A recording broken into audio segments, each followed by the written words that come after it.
कभी इस तरह से खाना खाते नहीं देखा। बस लड़की को देखा, उसने मेज पर रखी चिकन लेग उठाई, फिर अपने बालों को हटाया और अपना पिछला सिर दिखाया। सिर्फ पलक झपकते ही चिकन की टांग खा ली गई। अगर वे सब्जी खाना चाहते हैं तो प्रकृति की लड़की बगीचे में आएगी और पौधों को बढ़ाना शुरू करेगी।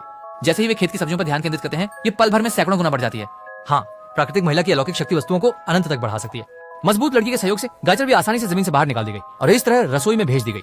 और इस अजीब महल के अंदर कई बच्चे भी रहते हैं। उनकी शक्तियां अलग अलग होती हैं। किसी के हाथ 10,000 डिग्री तापमान उत्पन्न कर सकते हैं, जिससे वो पानी उबाल सकती है। एक हैरेजर आई के समय में विलंबित लेजर और वायु कन्या की शक्ति। उसका वजन इतना हल्का है कि जब भी वो जूते उतारती है, वो कभी भी बाहरी अंतरिक्ष में उड़ सकती है।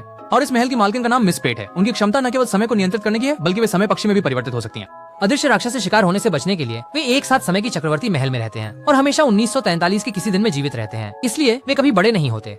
जिंगवान राक्षस बार बार हारते हैं, लेकिन वे अभी भी हर दिन महल पर हमला करते हैं। अच्छी बात है कि वे मिस समय का पक्षी है और समय को मनचाहे ढंग से नियंत्रित कर सकती है। भले ही वह अदृश्य राक्षस को नहीं देख सकती, लेकिन वह इसके हर बार प्रकट होने के समय को रिकॉर्ड कर सकती है, ताकि राक्षस को पहले से बनाए गए निशान में गिराया जा सके। और ये सब दादाजी ने बड़े भालू को सोने से पहले कहानी के रूप में सुनाया।